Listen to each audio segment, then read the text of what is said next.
Hey y'all. Okay, we are getting ready for Pesach. So, of course, I wanted to come on here and help you out with some of the challenges that you're anticipating, worried about, stressed about as you get ready for your Pesach. So, I asked the women inside of my podcast WhatsApp chat, what are some of the things that you would love me to discuss on the podcast? I've got four here that I think show four of the main challenges that marriages have in those early stages, right? Marriage is still kind of like figuring out its foundation, whether that's the first year or the first 10 years. You're still figuring out some of the family dynamics. You're figuring out your own culture as a family. So these questions really, really address that. And that is great. So thank you, first of all, so much to those of you who sent in your questions. I think this is going to be really valuable for everybody. We can, I'm going to call these newlywed challenges, but even the people who sent them in are not all newlyweds. You'll see someone's talking about getting her kids dressed and someone's already, been married for several years. But what I mean by that is kind of like that phase one challenge. It's that phase of still figuring these things out, which, by the way, means you will get to a point where this is figured out, which is great news. It gets easy. It gets easier. Okay. Maybe different challenges, but it definitely gets easier. So the first one that was sent in is, for me, my biggest challenge is finding time to connect with my husband with so many people around, and it's such a busy time. So number one, what is that phase one challenge that we're looking at here, which is classic to every marriage, that something that you need to figure out how to do for your marriage to get that strong foundation, which is to create that sense of security in the relationship. Because when we don't have that sense of security in the relationship, even if you know he's not going anywhere, I'm not going anywhere, we love each other, there's still not that really, really solid sense that this marriage, it's just a given. And what happens is, until you're there, everything is run by your head as like, is this a threat? It could be him spending too much time calling his mother. It could be him hanging out with his brother on the couch and you feel like you'd like more attention, right? There's kind of this like threat radar going on until we get that sense that the marriage is super secure and I am a priority with this guy. So, what can you do? Because here's the thing is, when you're still in phase one, that's the reality, right? The reality is it takes a whole phase of life, a phase of a relationship, this whole developmental stage to get to a place where that's going to feel like a given, where you're not going to be kind of in that mode. And so knowing that you're there can be really, really, really supportive and helpful. But I want to give you a little more than that. So the first piece for you to think about is to think about, what does a successful Pesach look like? And really articulate it. In fact, I would say take 10, 15 minutes with your husband. You're going to want to do it for longer because it's so much fun. But if all you can imagine is taking 15 minutes, just do 10 or 15 minutes and write down on a piece of paper together what would be called success, and hold yourself to it. If after Pesach, all those things happened and everything else went wrong, you still get to say, we did it. Okay. So it has to be something that you're going to hold yourself to, even if, let's say, it wasn't the most perfect or it wasn't the most comfortable, but it was successful. And I'm using the word successful intentionally because something can be successful and not be comfortable. It could be successful and not always be the most enjoyable. Okay. But each of you gets to determine for yourself what's called success, and you as a couple can determine that. So once you've articulated what does a successful Pesach look like, you might know that actually for you, it's him getting the time with his family because he doesn't seem to see them very often. And so then as he's with them, you're going, we're doing it, right? We're succeeding. We're doing that thing that we tried, that we set out to do at the beginning of Pesach. Another tool for you is to focus here on quality versus quantity. You're right. It's a really, really busy time. There's tons of people around. There's a lot of needs, a lot of like bustling activities and things to do. So focus during this time, because it's just a specific phase, on quality over quantity. That means if you grab those 5 minutes and a cup of coffee together, get your phones away, right? Give him your full attention. And by the way, if he's on his phone, you can just ask to see what he's looking at, or like ask him to tell you what's interesting on there, right? It doesn't have to be like, if he's not doing it, this is broken. Okay. But you want to be focusing during this time on quality over quantity. When I am spending time with him, how do I want to be showing up? You want to give more importance to that than maybe you would need to if you're spending 2 hours chilling every night at the end of the day. And the last piece here is to enjoy on his behalf. Okay. So one thing I hear about a lot is like, let's say he's joking around with his sister or his brother, and you're feeling like disconnected, like you don't even really get that joke or even that whole sense of humor. But what you can do to feel connected, because that's really what you want. You don't necessarily want to be in on the joke. You don't necessarily want to be playing the game with them or whatever it is that's happening. You want to feel connected. And one of the ways to feel connected is in your happiness for him. Think for a second about how much he's getting out of this, how grateful you are for him that he's having this time with his family. Also, another one that's really huge is your enjoyment in seeing another side of him. This goes back to kind of that one of the ways that we try to create that sense of security is in knowing our husbands. Like I really know everything about him. I'm the expert in my husband. So I can feel safe now. Like I can feel comfortable now. That's kind of this like subconscious thing going on. And so in the beginning, it can be a little threatening to see him, let's say, joking around with his siblings in a way that he doesn't ever joke around with you. Maybe he's laughing more than he ever laughs with you. It's like, what's going on? Are we missing something? I didn't even know this was here. I didn't even know this was part of him. Like, what's the story? Are we not as close as I thought we were? And what I want you to know is that actually this is very unique to the beginning of a marriage, because when women are married longer, we actually need to intentionally seek out seeing those new sides of him. It's something I tell women who are, let's say, past 10 years married all the time. Go watch him do some public speaking. Go listen to him talk to a friend when you have someone over for Shabbos. Intentionally watch him in different contexts, because the more you think you know who he is, the more you lose that initial spark and newness that drew you together in the first place. So you always want that. So it's interesting because the exact same thing coming from two different places can create two very different results. If you're watching him joke around with his siblings and he's having the best time, you could feel threatened by it. Or you could be like, whoa, this is fun. I didn't even know you had that whole side of him. Even more to discover, right? And really, it just comes down to kind of the channel you want to be tuned into in your brain as you're watching him doing what he's doing. Okay, so that was question number one. I'm going to go on to question number two. Question number two is my husband, her biggest challenge is her husband not wanting to spend time with her parents. It's not an option to be home for Yom Tov right now, and they're likely going to need to spend lots of time with her parents. He's okay to go for part, but he's really not excited. She wishes he could even enjoy their company, but at this point, she's not even dreaming of that. Okay. Number one, I just want to say thank you so much for sending this in. This is very big. It's very common. And I want to acknowledge that it can feel like an enormous challenge. So what is this phase one challenge we're looking at right now? The essential, like fundamental thing that's happening is feeling torn between your family of origin and the new family you're building. Okay. What we would all love is if everything just came together in this perfect little, like everything matches and fits and it all just goes. And even though we realize that's not going to happen, it can feel very painful when there's some friction as your husband's getting used to your family, as you're getting used to his family, as your families are getting used to each other. I hear about all of these. The biggest stumbling block here that you probably don't even notice is happening, and you might even intellectually know better, but on some level, the biggest stumbling block is thinking that it was supposed to happen quickly. He was supposed to get used to my family quickly. They were supposed to hit it off. They even did while we were dating. Like, what's happening here? Because what happens, first of all, it's very disappointing. If I thought it was supposed to happen quickly, then I feel devastated that it's not going according to the timeline. And it's amazing because we didn't even realize we had a timeline until nothing's following it, right? But the bigger problem, even more so, is that the way it comes out is if I thought it was supposed to happen quickly, what I'm very likely to do is to try to convince my husband to see it differently, to understand my parents better, to come along, to have a higher value of extended family, whatever the thing is. I'm trying to convince him. And very often what happens is that when we're struggling with something and someone tries to convince us of something, we feel very invalidated, right? So this is how your husband might end up feeling if you're coming at him trying to convince him. And keep in mind, the only reason you're trying to convince him is this original belief that it was all supposed to happen pretty quickly.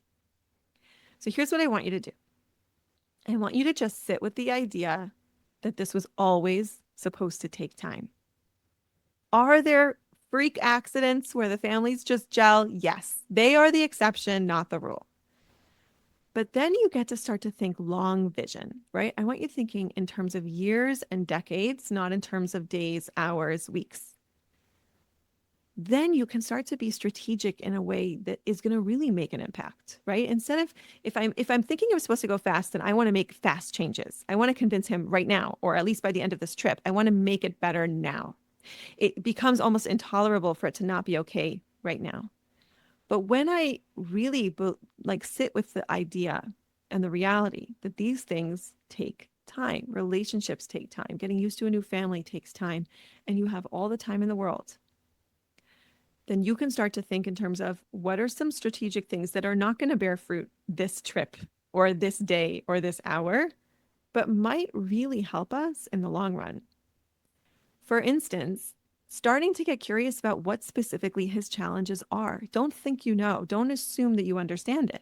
Let him explain it to you. What's hard for you about this? It might be different than what you think is going on. And then from that place, some of them might be things that you can actually influence, right? Now, I don't mean to go in and storm in. Again, we're not talking short term. We're looking really long term. But if there's certain things that are harder for him, he could be seated somewhere different. He could be spending more time with the family members that are easier for him. Sometimes the influence can be even more direct than that. But once you're clear on what the challenges are, you can start to see if there's anything you can do about it. Also, he might know there might be certain things that make it better for him or that make spending time with your family better. What does he enjoy and how can you maximize on that? Okay.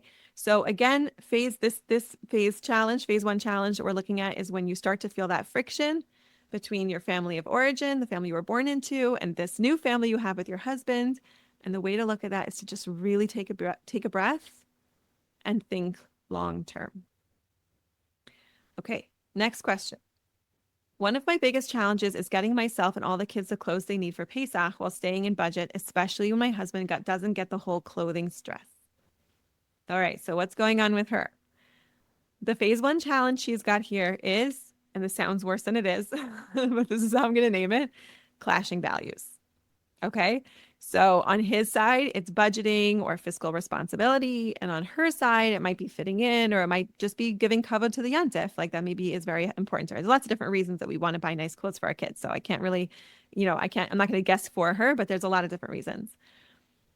So what do we want to do? What do we do when there's clashing values in general, right? This is an example, but in general, the first thing I want you to check is there someone here who carries the responsibility?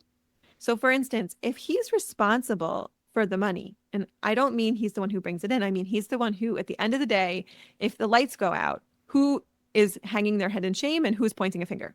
Hopefully nobody's doing either. But if the lights go out, one person's going to see, oh, I was responsible. I should have figured it out before that happened. Okay. Usually these are they can be, ideally, these are explicit agreements in a couple, but most often these are just kind of implied or assumed.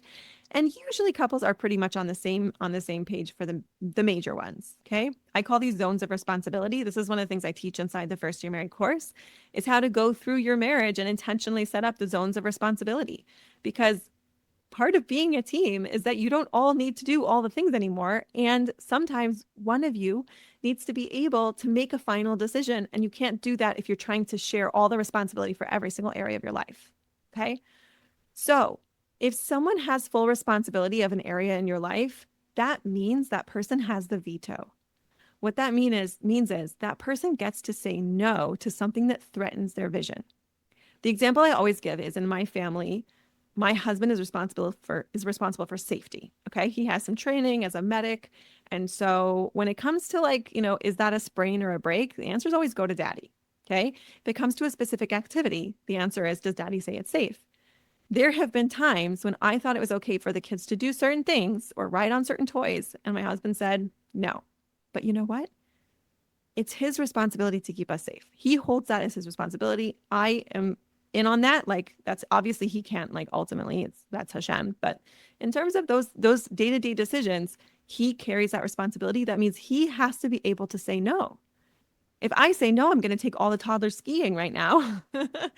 He's going to say, well, then I can't be responsible for their safety.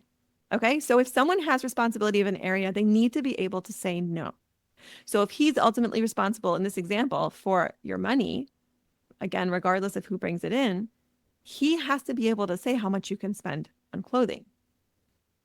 But I want to give you a little more than that, because I think then you might feel a little bit stuck. And I think for good reason, because very often it's very hard for us to see outside of our zone of responsibility. So he's focused on money. It's very easy for him to just say, well, no, I have a plan and here's how much money we can spend. So one of my favorite tricks is you have a discussion with the agreement not to come to any decisions. This is great because instead of trying to convince the other person in the moment, all the urgency goes away. You're not allowed to make a decision in this conversation. You're going to have to sleep on it and you can decide in the next day, okay? Or in the next conversation. So you can have this conversation. Say, I know you might say no, and I respect that you're responsible for our money. I respect that, you're trying to make sure that we can pay all our bills. And I'm not going to take that away. If you say no, it's a no. But could I just make sure that I would like to just express my experience and like why it matters to me that I shop at this store, or I get them these outfits, or I get this many outfits. Can I let you know? I want you to understand where I'm coming from, because then maybe together, like it might change. We might make different decisions. And I just want to make sure you've got all the facts. Okay.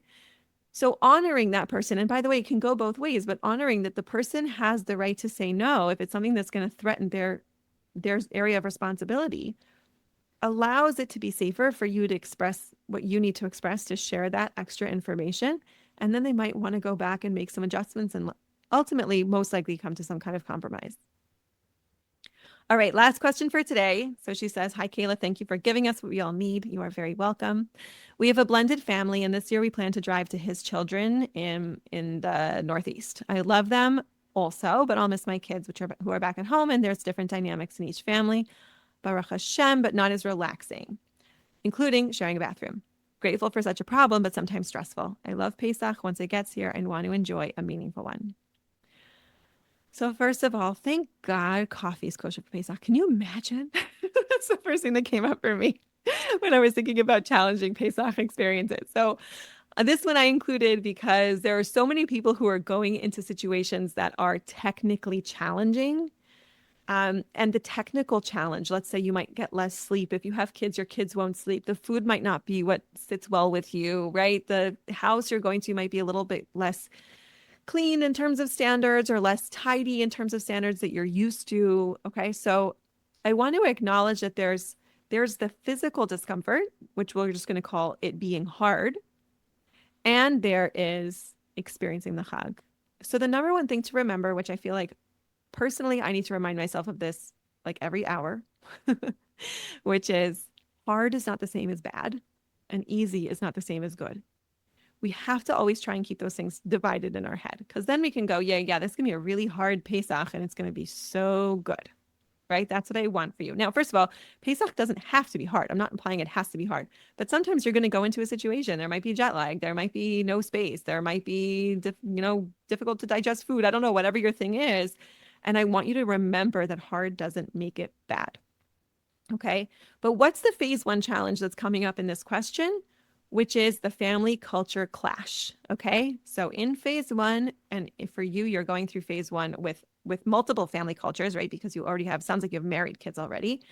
So it's the clashes of all the different family cultures that are involved here. The way to deal with this one is super fun. Okay. And the sooner and earlier in your marriage you do it, the more effective it will be, which is, I want you to imagine that when you go to your in-laws, you are going to a foreign country. What happens when we go to a foreign country? I don't know about you, but I like travel. I like going places where people have very different customs. I find them fascinating or quaint or appealing or wise, right? I have a way of relating to them that is not threatening or challenging. It's not my culture. I don't need to do these things. So I can just appreciate them for what they are. And I can have some that I like more than others. There's some countries I enjoyed more than other countries that I've enjoyed, right? And so that's fine. It's okay. It's just a different culture. And it's really, really true. Every family creates its own culture, and we forget that because we think that our culture is the normal way of doing things and everyone else's is crazy, right? And we just have to constantly go back and just check, is this a problem? Like, is this like a lack of boundaries, or is this a lack of structure, or like not being tidy, or like not functional? Or is this just family culture and it's not what I'm used to? And here's the best thing about family culture and imagining it like going to a foreign country. Have you ever gone on a vacation and the best part of the vacation was going back home? Even if you enjoyed it, like to me, that's the best part of vacation is that at the end, I'm like, oh my gosh, I love my life. I just want to go back to it. Right. So it's the same thing here. If you have gotten to the point where you've created a family culture between you and your husband that you enjoy so much that everything else is uncomfortable, that's a lot better than the alternative, by the way, right? Because where we start is that we don't have a family culture at home yet. And we're so comfortable in our family of origin culture that it's like it's a culture clash just to be married, right? So finally, we get to a place where we have our own little mini culture, and it can be hard to step out of it because we really like it. So I want you to know that that is the best possible scenario. By the way, if you haven't figured out your family culture as a couple yet, that's okay. It just means you're still kind of doing the Shana Rishona thing. And that's just going to take as long as it needs to take. All right, my friends, those are my thoughts for you in Pesach. I hope that, if you found yourself in any one of these phase one challenges, that you got something that you can take away. Reminding myself hard doesn't have to mean bad. It could be so hard and so good. In fact, I think that's why sitting down to the Seder is so satisfying because there's really no other yantif that you work so hard for, at least not for me. And so there is so much satisfaction and pride in that experience. So I'm very much looking forward to it. I hope you have an amazing Pesach. If anyone's listening to this and they're like, I just really, really could use some more support, I want you to go to kaylalevin.com and book a consult with me. This is a free call where we can just get on the call and you can tell me what's going on for you. And I will let you know if it's something that I help people with, if I can help you with it, and I can give you a little bit more of an idea of what that looks like. Okay, have an amazing Pesach. Again, if you want to book that call, it's kaylalevin.com. I'd love to meet you. And I will see you back here on the next episode. Bye.